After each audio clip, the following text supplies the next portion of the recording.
Welcome to week 2 of book and journal publishing. I hope everyone had a great first week, and I just want to say that everybody has really diverse backgrounds and diverse experiences that they're bringing to this class, and it's very encouraging. I've heard from a couple of you and can't wait to hear from others and hope things are going well. This week we will focus on book acquisitions and the role of the editor. And how important is an editor to a publishing company or to a manuscript? And really, I see the role of the editor as the pipeline to quality. It's really up to your acquisitions editors within a publishing firm to define the quality standards of a press. And it's very important to have really good acquisition editors who have a lot of contacts, who know how to build relationships. And by building relationships, I mean that not only do they sign one book, but they sign a series of books, and that those books are really part of the press's mission, and that they help drive profits as well. When I think about editors, also on the editorial side of writing, just ask T.S. Eliot, whose "He Do the Police in Many Voices" was turned into "The Wasteland" by Ezra Pound. Ezra Pound was the editor for the original manuscript of "The Wasteland." And Raymond Carver also worked with Gordon Lish, and really Gordon Lish shaped many of the famous Raymond Carver stories. Recently in the New Yorker, a few years back, they published the same story, one before the Lish edit and one after, and you can really see the huge differences that the editor made. And a lot of times acquisitions editors will be doing these things for the books they acquire as well, helping to shape the table of contents, even doing some light editing on the texts. Editors play a significant role in supplying the publishing firm with content and community. They build networks of authors and readers around content. They are internal and external negotiators, and they must manage expectations in both scenarios. They are also salespeople who are an extension of the firm's brand. So this is one of my major concepts. Early on in publishing, I discovered that really a lot of it is about sales and marketing. Editors, whether or not they want to think of themselves in this way, many of them have PhDs if they're in academic publishing. It's their ability to attract authors, and that to me is really has to do with sales experience and marketing experience, and in presenting the benefits and the values of why an author should go with one publisher over another. A lot of it's going to be determined by the feel and that they have for the person they're dealing with. So it's very important from a customer service perspective, even as an editor, to really engage potential authors and bring them over into the firm. And they're going to be somebody you're going to want to work with, somebody at a publishing house who understands your work, who gets your vision, who is not just trying to fill a quota. So in terms of number of projects that they're acquiring. And in many cases, editors are incentivized by number of projects and how those projects add up in terms of the revenue they generate. But really, no one's going to want to work with an acquisition editor who's only solely focused on the bottom line. I myself am an author, and I want to work with an editor who understands me, who knows me to some extent, and who knows my writing, and who can really direct me to produce the best possible book available. So let's have fun with this segment of the course and jump in. So here's a look at the talk structure. We'll talk about the editorial career path, the role of an editor within a publishing firm, what does an editor do, the book proposal form, and a P&L for a title. For each of these sessions, I will attempt to give you a sense of the career path to take within a publishing firm if this is a track that you're interested in.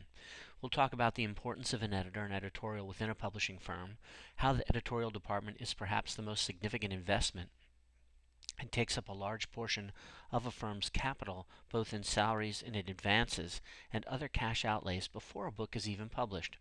We'll talk about how editors curate and synthesize content to their lists, the process for proposing books, and the checks and balances in place to ensure an editorial vision and quality, which are essential.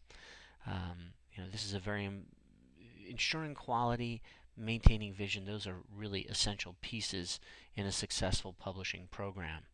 And the one thing about acquisitions is that you invest a lot of money up front to bring these books in. You're paying advances, though that doesn't happen so much anymore. You're doing a lot of the editing and the copy editing, and you're paying for that. And nothing gets paid for until the book is actually published and the back orders start rolling through, and the revenues come in. So it's a big difference between book and journal publishing in that to a large degree, your journal subscriptions are paid well in advance, and the money's up front. Where you're making investments on books, 6, 8 a year before these titles come to fruition, and then they begin paying for themselves. Here we get a first-hand look at the editorial pecking order and how it all works. I guarantee you that an editorial assistant knows everything that's going on within the book publishing firm, because editorial assistants have to do everything. And publishing is, in many ways, a career where it's okay to really start at the bottom because you learn everything you need to know from the ground up. Many top publishing executives began their careers as editorial assistants. They handle the machinery of bringing books up for approval, they handle rejection letters, and they handle the slush pile, which is the stuff that gets sent in, that comes in, that isn't really solicited or acquired, but it's just sent in, and every once in a while there's a gem that's in that pile.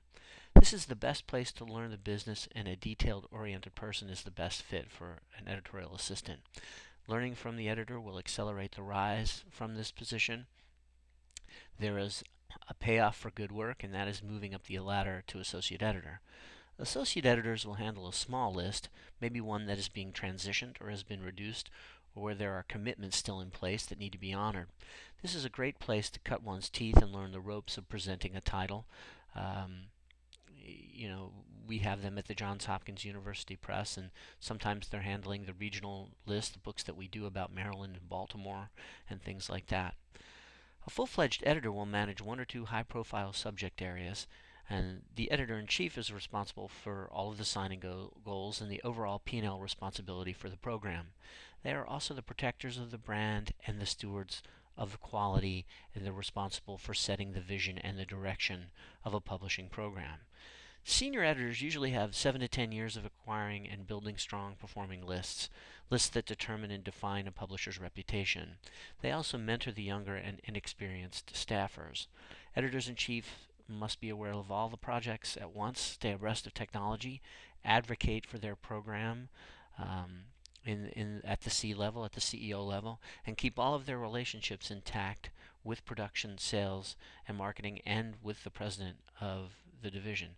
And editorial director is really very important because they not only set the direction of the program from an editorial perspective, but they've also got to make sure that all of the other departments are keeping to the schedule and are launching the promotion when they're supposed to be, or launching the marketing, or they're getting the reviews in advance of publication, or the production folks are moving the manuscript along. Because when you think about it, there are so many things that can go wrong externally as well as internally. The author may have issues where things can't be finished, or the author is not the best writer. So how do you get all of these things together so that it all stays? And the editor-in-chief is ultimately responsible for ensuring that all of those pieces are in place. And as an editor, whether you're a senior editor, associate editor, or just a regular editor, you are responsible for also making sure that all of the details are intact, and that the schedules are being followed, and that you're that author's advocate internally for getting that author's vision, or fully realizing that author's vision on any product or project. And as I said at the beginning, many great editors in the history of publishing started as editorial assistants, and it really is a detail-oriented position where you're making sure that all of the metadata for the book is correct in the blurbs. There are no typos. That this is really for somebody who has a great sense of detail, because from these details, especially the initial proposals, from these details, that's when the project fully emerges, and that's what it's built upon. So if there's a mistake in the metadata, or there's a mistake in something, it could get propagated all the way down through to publication, and it's the editorial assistant's job to make sure that that doesn't happen. So this is just a little bit of a view of what are the levels, and how you go and move up in your career path when you're in the editorial department. Publishing is an industry based on relationships, though some may say that publishing is fastly becoming an industry that's based on the search engine and the metadata. And I'm not one that is completely transitioned over to that conception. I believe it is still an industry based on relationships, and the editor is responsible for managing those with authors and internal colleagues. Editors are an extension of the firm's editorial vision. If they acquire books in history, they may have an advanced degree in that subject. There is always an acquisition plan that looks at content acquisition over a few years in the future. Editors must stay on top of contracts and what authors are demanding. They must also prepare the P&L statement, as their signing targets are based on quantity and revenues. So signing targets, every editor has a signing target, and that's tied into any kind of commission structure that they may get at the end of a publishing year. And again, that sort of tracks with how sales reps are incentivized. And many of the best editors that I know, including Bob Brugger at the Johns Hopkins University Press, Greg Britton at the Johns Hopkins University Press, they are very much engaging personalities. They're very interesting people, and they are able to go out and really bring in the best talent from any discipline.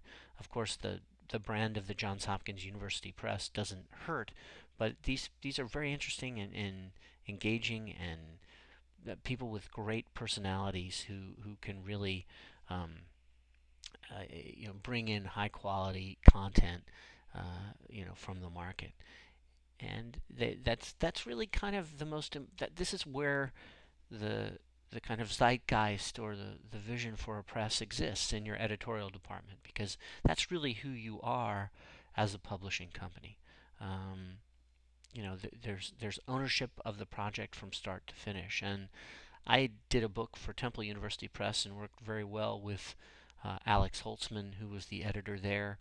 I also updated a book for the Johns Hopkins University Press, and I will tell you that um, I discovered that when the book was originally written, that it needed a lot of editing. So the co-author I was working with was not a very good writer, and when I read some of that person's writing for another project, I noticed that, wow, it's nothing like the first edition of the book, and I gained enormous respect for, in this case, the acquisition editor, Bob Brugger, who wrote that book. He not only acquired it, he ended up probably writing most of it as well. And sometimes that happens. But these people are very dynamic people, and they have a passion for the discipline that they're covering, and they want to do new and interesting things. And I think it's important also for an editor now to have a sense of what digital publishing can bring to enhancing any project. Here are the beginnings of a planning document, and planning is key to the process of publishing books. You see that the information is included, um, and you can sort of structure this any way you need it so that it shows as much information as you can get in here. This template can be adapted to capture more attributes. The production version often carries out to several more columns, but this is just to get both a short-term and a long-term view of a publishing company's plans for the future. And I mentioned before that acquisitions are tied to cash flow, um, mostly because a lot of cash is out the door to bring these books in. Fall and spring are typical publishing seasons where you're right now the fall season is beginning and the books are going to be coming out, and all of the planning for that happened in the spring. And as we move through the fall, a lot of what happens within editorial and even marketing are the books that will be coming out in the spring. So getting those together, making sure that everything is on schedule. And the Hopkins Press publishes 200 books a year, and that's a lot to keep track of over the course of a year. But planning, I mean, your editorial department is only as good as its planning function. You need to know where the projects are at all times, and that's largely the job of the editorial assistants to track to make sure that everything is moving according to schedule. And I'm currently sent in a chapter for a book that's coming out from University of Arkansas Press on Baltimore sports. And this book has taken a couple of years to really bring to fruition, and it's based on about 20 contributions from a number of people, including myself. And there are still 3 or 4 chapters that are outstanding, and I wonder how that press survives not knowing when a book is going to be completed or what season they can put the book in. And this is a contributed volume, so maybe there's more leeway in the schedule, but I wonder how do they do that? Why are they waiting and being so patient to allow a few years for this book to be brought in? And I guess every list has those types of books, and you've just got to plan accordingly, and maybe something else gets slotted in to replace it so that you have that same number of titles. But I'm somewhat astonished by the fact that there's not more pressure on, hey, we need this book for the upcoming season, or ultimately the project isn't going to happen. For any project to proceed through the approval process, we need to have an author proposal. And what's in an author proposal? Certainly the title, the reasons for writing this book, what part of the market does it fill, the general overall account of the content of the book, what's it going to be, the proposed length, the number and kinds of illustrations, the table of contents, the description of each content of each chapter, the level of presentation, how produced does the book need to be? Can it be camera ready copy, or does it need gold foil and different a really high quality paper? Intended completion date, the readership in the market, and what are the competitive and related titles? What other books are out there that are similar to this one? And these are just some of the components of an author proposal. And by the time you access the slide, I will have placed an actual proposal in your readings file. Proposals should include this information. People making the decision to publish need to know, is the content aligned with the mission of the press? What is the size of the audience? What niche does the book fill? How have like titles done? Will it break even? Will it make money? What is the elevator pitch for a title in 25 words or less?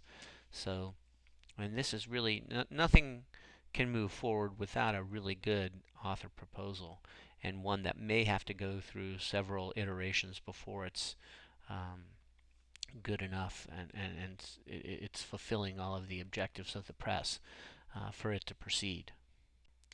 Here's an abbreviated summary of the steps of the approval process that every publishing firm goes through, from author proposal all the way through to approval. And with the author proposal, what is needed is as much information about the book as possible, maybe even a sample chapter. If it's a new author, internal external review phase where reviewer comments are sought and internal discussions take place. A formal proposal which will include a profit and loss statement, reviewer comments, and the author response to those comments. Marketing, production, finance also weigh in. And then it would, if it's approved, it goes to contract where the rights are laid out. There's a delivery date that's agreed upon. There's a royalty determined for both print and electronic, and warranties that the content that's being submitted is not going to result in a lawsuit for either the author or the press. And then approval, where it gets scheduled, it's assigned a production editor, there's a schedule developed, and in every case, there will be an internal meeting within editorial to determine whether to take the project forward. If the answer is yes, external reviewers are sought to make comments on the title. Internal discussions take place between departments for the editor to get an early read on what people think about it. A formal proposal will be made within a meeting, an editorial board review, or an editorial board meeting designed to review projects. All departments will have input on the title and want more detail on what will be in the book. Mostly the discussions center around trying to compare the book to what has gone before it. This is like the Miller title, and we sold 6,000 copies of it. So there's a lot of comparisons going on. How is this book different from this other book? What were the sales of that book? If there is potential for multimedia, additional content sets, and other enhanced content opportunities, those will also be discussed at this time at the editorial board review section. We recently discussed the paleontology textbook with an online community component. We spent a year scoping the portal only to decide that the model could not sustain itself financially. If the reviewers have issues, then it's best that they be resolved prior to the presentation to the editorial board. Pricing will be discussed. For us, that's also the point where we determine whether it will be part of our ebooks database on Project Muse. And there's concern about putting content on Project Muse because it has the potential to limit the number of course adoption print titles that get acquired by libraries. But library budgets are in such a poor state that there are a lot of other things affecting course books. From students being able to get those books in other places, and you guys know that because there's a text for this course, and you're not running around to try to find a place where you can pay the full price for that book. You're looking at other alternatives and trying to get a used copy. And when you're talking ebook, the fear is, well, this content's going to be used all over the world, and we won't get proper revenues for it. Every editor has their own style in pitching projects, and this is part of developing your own voice and personality in the profession. Those that are gifted presenters will get books published by sheer force of will. You have to believe in your project above all and be passionate about it. And this is where that presentation aspect that we talked about in the first lecture comes in. You need to be able to be a good presenter, to be able to present clear ideas to your colleagues. And we talked a little bit about this too. There was a time when editors were incentivized based on sheer numbers of projects and the estimated revenues they would bring in. Those days are over, and I've seen many a P&L, profit and loss statement, designed to bring in revenues that were inflated simply to hit an acquisition target. And that happens all the time. In that process that goes before the board, you're trying to make this book look like a successful venture, and in reality, given book sales today, it may or may not happen. A lot more is going, factors even beyond the control of the press are going to determine whether or not this book meets its goals. Book information data has taken over a position of prominence as ebooks become discoverable online. It is important that this metadata is correct and accurate as it is used to make the content discoverable and accessible. It also must feed into multiple sales channels to be purchased.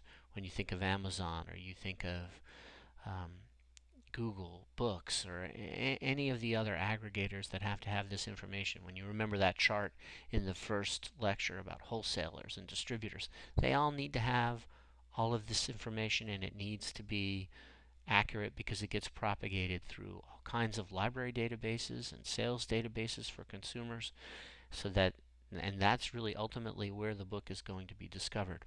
The ISBN number, the International Standard Book Number, is a unique numerical commercial book identifier based on the 9-digit standard book numbering code created by Gordon Foster, Emeritus Professor of Statistics at Trinity College Dublin, for the booksellers and stationers W.H. Smith and others in 1961. And then the 10-digit format was developed by the International Organization for Standardization, or ISO, and was published in 1970. And this is really key. All books need ISBN numbers. They can be discovered that way in multiple places. And occasionally a book may appear without a printed ISBN. if it is printed privately or the author doesn't follow the usual ISBN procedure. However, this can be changed later. You can apply for one and get one.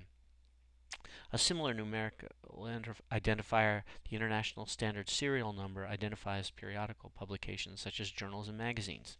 So books also need something called a CIP number, and this is a cataloging and publication record, also called SIP data.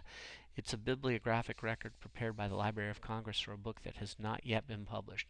When the book is published, the publisher includes the SIP data on the copyright page, thereby facilitating book processing for libraries and book dealers. So it's another record that really helps libraries find the book and get it ordered and in the card and in their MARC records and card catalogs.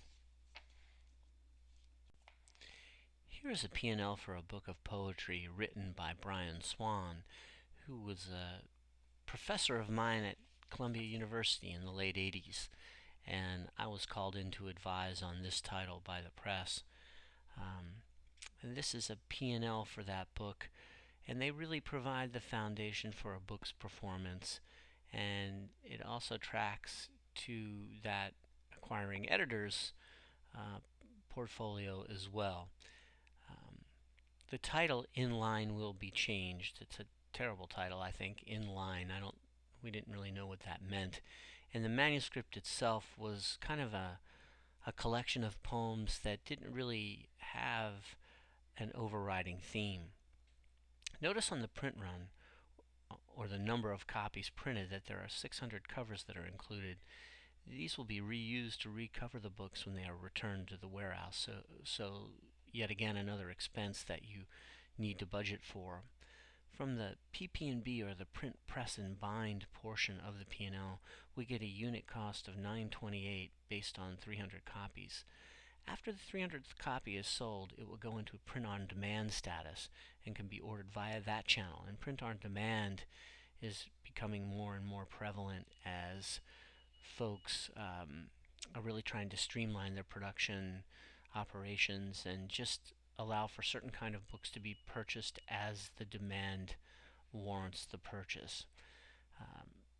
The publisher gets a subsidized contribution to do this book, so what's called a subvention, which gives it a healthy profit. Without the subvention, I'm not sure this book would have been published. The press doesn't normally do books of fiction or poetry, and in this case they did this book because they have a relationship with the writing seminars at Johns Hopkins University run by John Irwin, and he really dictates which of these books gets published. And it kind of shows you how books of poetry are getting done these days. It's not a thriving business, and I think the common thought is that only poets read other poets. So unless you're Maya Angelou or the late Maya Angelou or some other really famous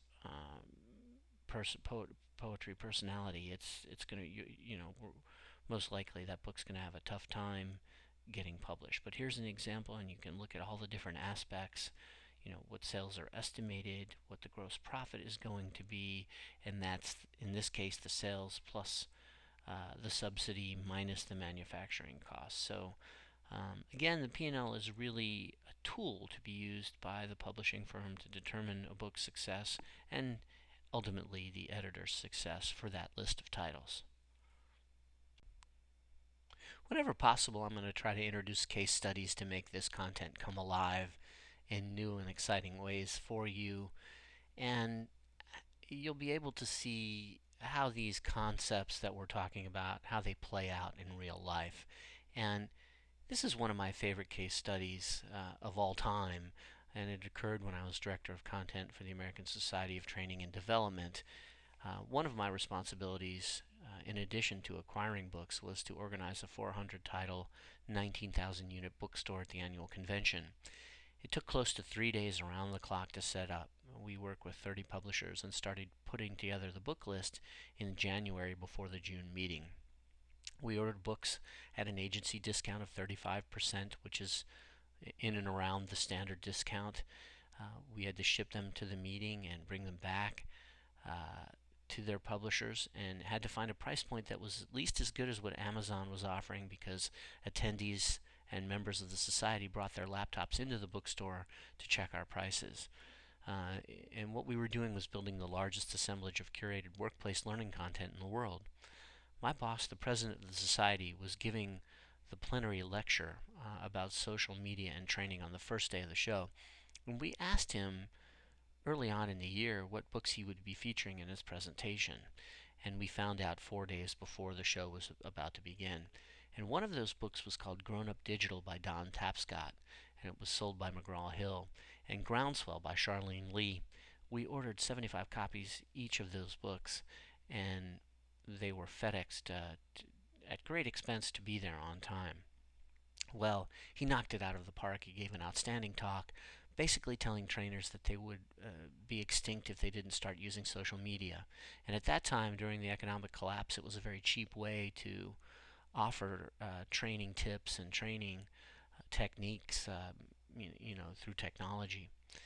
And what we didn't realize was that he was going to put the book covers on his slides and tell them that these titles were available in the bookstore. Well, 1,000 people attended the talk, and I ran down to the bookstore and put the books out, all of them out, because I knew at that moment that 75 copies was not going to be enough.